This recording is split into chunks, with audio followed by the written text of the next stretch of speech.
Why is it that some spectacular race car crashes produce only minor injuries? How can 3 collisions occur in this one crash between a car and a wall? The answers are determined by the laws of nature and can best be explained when physics meets biology.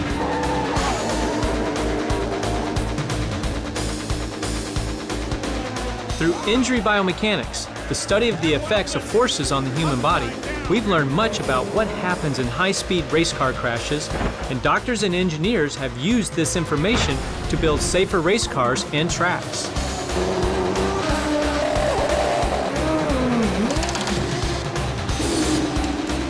In a similar way, the study of injury biomechanics and crash testing has helped us learn what happens to the human body in passenger car crashes, and what works and doesn't work to reduce injuries and deaths in real-world crashes.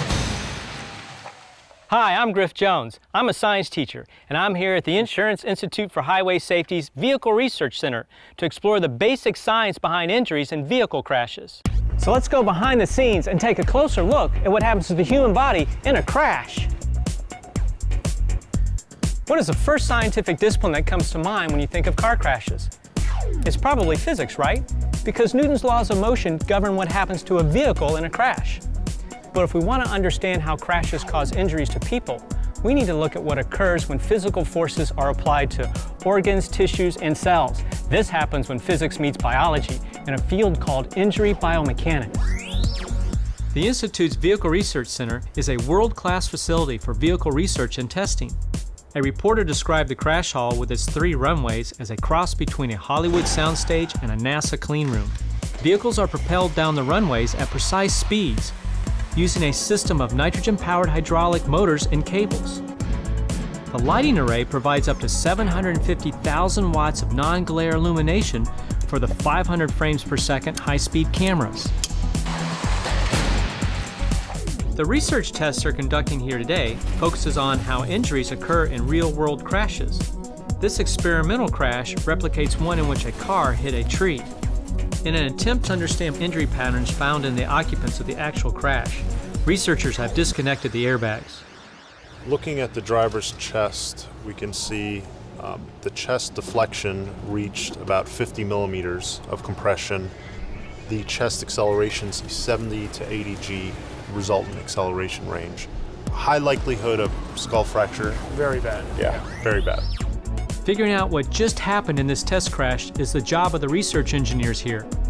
Using sophisticated tools like instrumented crash test dummies, instrumentation in the car, and slow-motion film, they can analyze every detail and construct a precise picture of exactly what the vehicle and the occupants went through.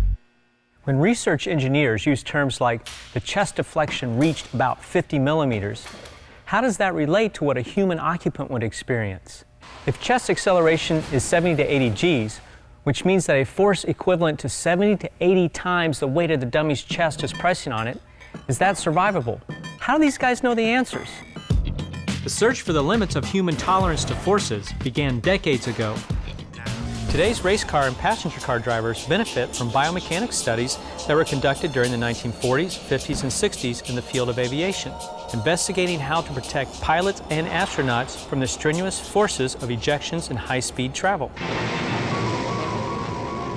Colonel John Stapp, a medical doctor and biophysicist in the United States Air Force, used himself as the test subject in his investigations of human tolerance to high G environments. From the outside, watch the breakneck stop. In one of his many tests, Dr. Stapp reached a speed of 632 miles per hour before one of the most powerful braking systems of all time stopped him in 1.4 seconds, subjecting him to more than 40 times the pull of gravity, or 40 Gs. His research helped establish the limits of human tolerance to high G environments and saved many lives through development and improvement of protective systems for ejection seats. Realizing the Air Force lost nearly as many men to car crashes as they did to plane crashes, Dr. Stapp began a car crash program using the rocket sled for seatbelt experiments. Human volunteers working with his biophysics research team endured as many as 28 Gs during safety belt tests.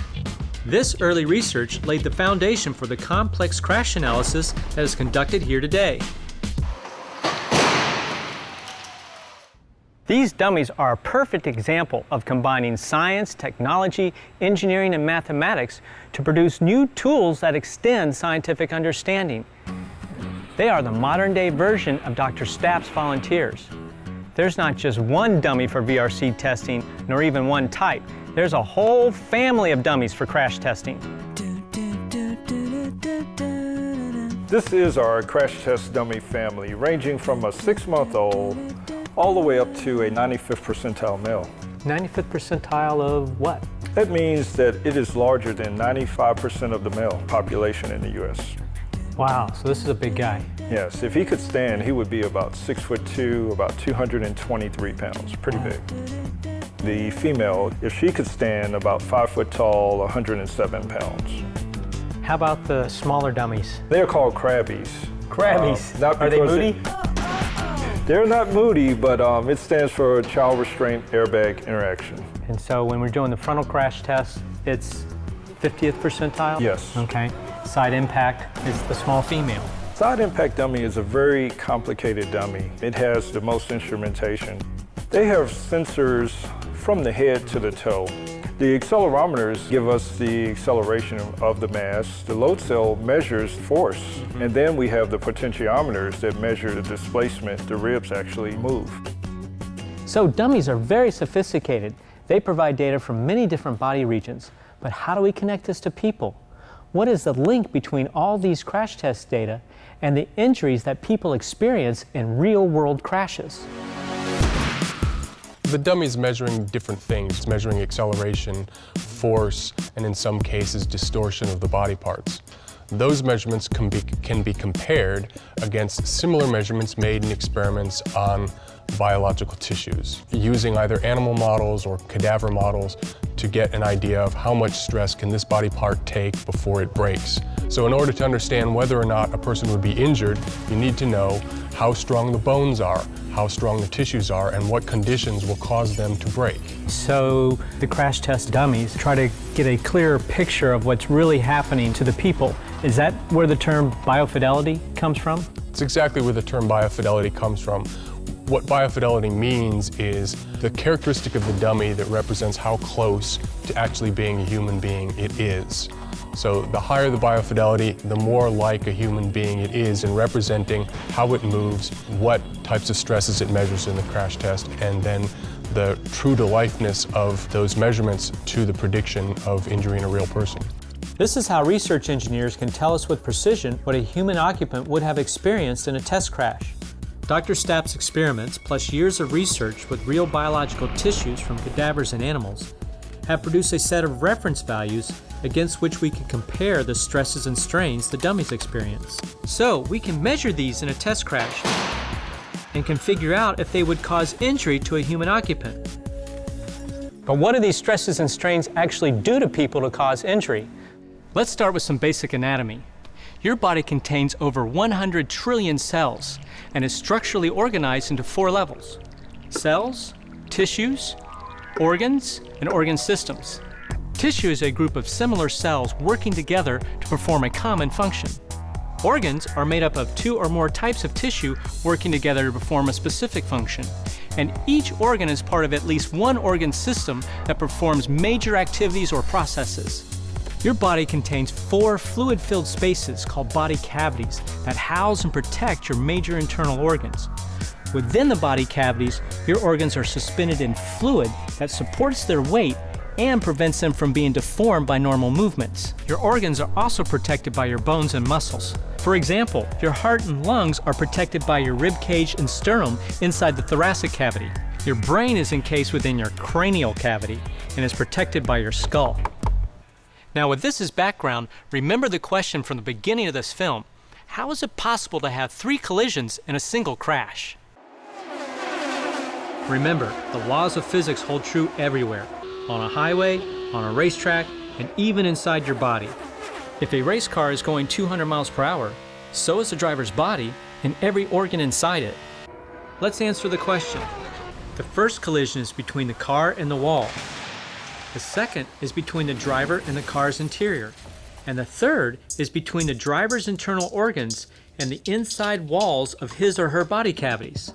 Tell me a little bit more about the injury. To help us understand more about what happens to organs in the third collision, let's meet Dr. Stephen Alvey, a neurocritical care physician and director of the Neuroscience Intensive Care Unit at the University of Miami's Jackson Memorial Hospital. Basically, during a crash, you have three collisions. You have the initial crash of the vehicle. Then you have the occupant hitting something inside the car and coming to a sudden stop. This results in impacts inside the body. For example, the lungs can hit the inside of the rib cage, the heart can hit the breastbone or inside of the rib cage, resulting in either a pulmonary contusion or myocardial contusion. This is what causes ruptured spleens, lacerated livers, because you have part of the organ well anchored and the other part is free to move about. And this causes a shearing force to take place in the organ, resulting in hemorrhage or tearing of the tissue. The brain is enclosed in a rigid case, the skull, and it's cushioned and surrounded by the cerebral spinal fluid. The cerebral spinal fluid is actually a different density than the brain itself, so in the event of an impact to the skull, the brain begins to move, the cerebral spinal fluid begins to move, but it moves at a different rate than the brain. So it'll actually displace the brain in the opposite direction of the initial impact to the brain. This simple experiment helps illustrate the phenomenon. This represents your skull. There's water inside representing your cerebral spinal fluid, and the red gel is your brain. The gel floats because it's less dense than water, just like your brain is less dense than your cerebral spinal fluid. What do you think will happen to the brain during impact? Will it move forward, backward, or stay in the same spot? Let's see. The initial movement of the brain is toward the back of the skull. The more dense cerebral spinal fluid moves toward the side of the skull impact, displacing the brain in the opposite direction. If the impact is strong enough, the brain will initially impact the back wall of the skull, then rebound and hit the front of the skull. This type of injury is called the coup contre coup, which is a French term meaning blow against blow. The order of events inside the skull is still debated in the medical community. Whether the more dense fluid displaces the brain in the opposite direction first, or whether the brain moves in the direction of the initial impact first and then is displaced by a wave of spinal fluid is not yet fully understood. By the way, this simple experiment was designed by a high school student for her science fair project. It was later published in a medical journal and has contributed to the debate. Crash injuries occur when stress develops in tissue. Another way this happens is when one part of the tissue or organ is firmly attached to the torso and another part is free to move. For example, with the heart and its blood vessels, the ascending aorta and its arch are mobile, while the descending aorta is fixed. Here's a demonstration of how a sudden stop, like a third collision, can cause an acceleration injury to the aorta. The aortic arch is represented by the unsupported gel. The gel inside the tube represents the descending aorta, which is fixed to the body. Try to predict what will happen during the collision. The unsupported section of gel continues forward and tears away from the supported gel. During an actual collision, the fixed descending aorta will decelerate along with the body, while the arch and ascending aorta's momentum keep them moving forward. This difference in acceleration or deceleration causes a tear where the fixed and mobile parts meet. Even the inertia of a blood-filled heart can cause stress and strain on the aortic arch. We've been talking about stress and strain on tissues and organs, and we've seen how a crash applies some of these forces. But what is stress and strain in this context? Stress is a measure of the average deforming force exerted over a defined area of tissue. Stress produces strain, which is a measure of how much the tissue deforms as a result of the stress. This special gel has elastic properties similar to certain human tissue, but not all human tissue is of equal strength. Forces and pressures on the outside of your body cause stress within your tissue. Three basic types of stress are tensile stress from stretching, shearing stress from opposing forces, and compressive stress from uniform compression. Engineers judge the safety of a bridge by comparing the stress on the bridge to the strength of the building materials. Every material, whether it's concrete or different types of human tissue, has a critical stress limit. Stay below the limit and there is no damage or failure. Go beyond the stress limit and there is failure. Trauma to human tissue is like failure to a structure. Here's a block of our special gel. A common type of crash trauma is blunt force. It's a non-penetrating type of injury from a body hitting a rounded or dull object, or vice versa. The impact produces a shock wave that moves through the body, similar to a sound wave moving through air. I'm hitting this gel with a mallet, which will produce a shock wave that is visible in slow motion. These waves change speed and/or direction as they move through tissues of differing densities, producing complex wave interactions that cause stress and strain in tissues and organs. Bigger and more concentrated impact forces produce bigger and potentially more damaging shock waves, thus more, potentially more damaging, stress and strain. If the type and size of the stress exceeds the strength of the tissue, then an injury occurs. But what exactly is it that shock waves do to injure tissue? As shock waves move through tissue, they disrupt function at the cellular level. You actually get injury to the cells themselves and they begin to malfunction. You get potassium, glutamine, and glucose leaving the cell, calcium entering the cell. In a brain injury, this shift of ions within the brain causes the release of chemicals that can interfere with the brain's ability to regulate its own blood flow, and therefore its delivery of oxygen to the individual cells. This failed autoregulation, as it's called, can cause areas of the brain to become ischemic. That means they don't get the oxygen delivered that's necessary to function, and therefore they're at risk of malfunction to the point of cell death. It's a chain reaction or a cascade of chemical events that takes place at the cellular level. We've seen how injuries occur in crashes. High forces create shock waves, which in turn create stress that can cause tissues and organs to stretch, tear, or compress. This starts a cascade of events that can lead to cell death. So what is the key to reducing crash injuries? It's reducing forces on vehicle occupants. Dr. Alvey's day job is saving lives at the hospital. In his other career, he's a pioneer in the field of race medicine and chief medical officer for the Grand Prix Masters Racing Series. Dr. Alvey organized the first traveling medical team in motorsports. Beginning in the early 1980s, he and his colleagues began collecting data related to race crash injuries in order to identify trends and methodically study injuries. In 1993, Alvey's team began to use professional auto racing as a laboratory to collect and analyze data from onboard crash recorders. This led to significant safety improvements in race car and track design. Now they've had some innovations in the wall as well, so that the wall has some give to it. It's called the Safer Wall, and it's a series of styrofoam plates behind the barrier that absorbs the shock of an impact, and it really cuts the strength of the impact by 40 to 60%.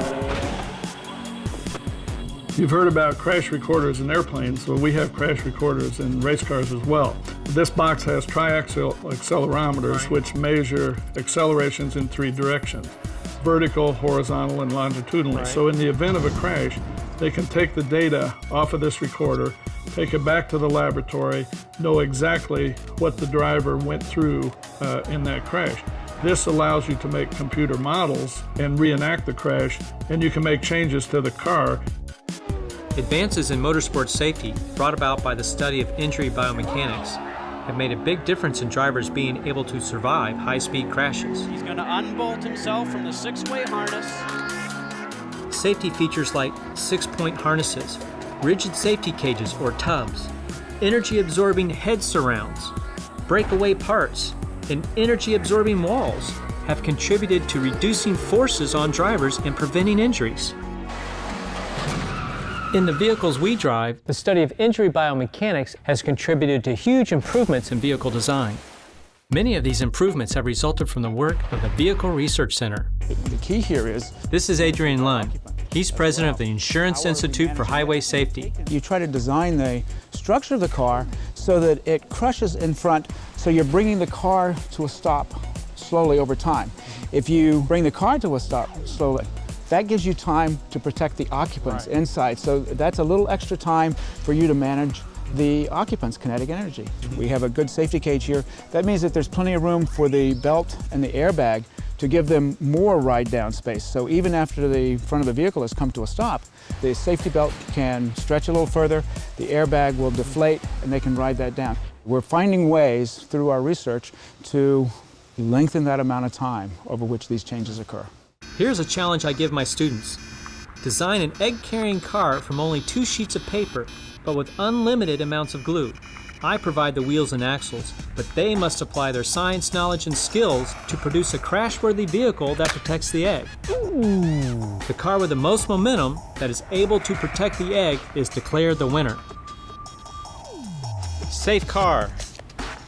No injuries.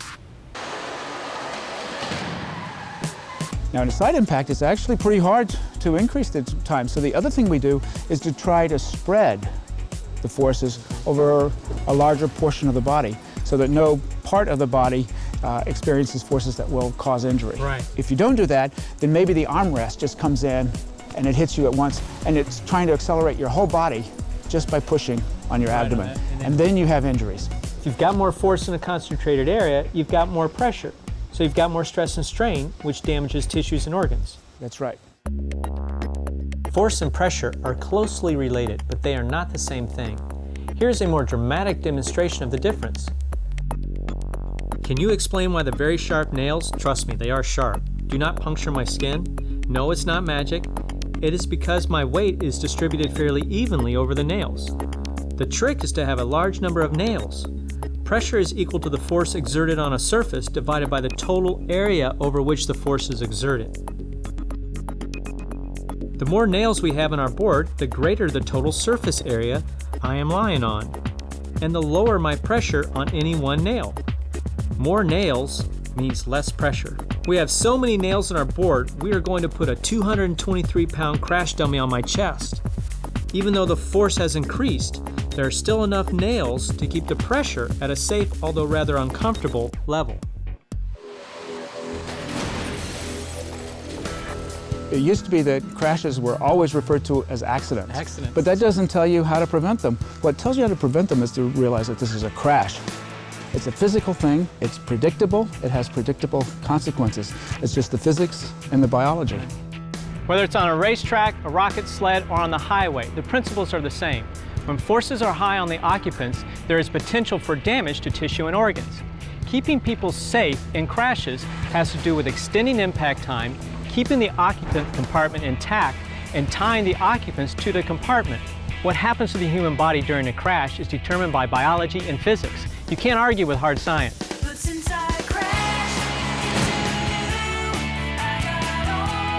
But what does stress and strain mean?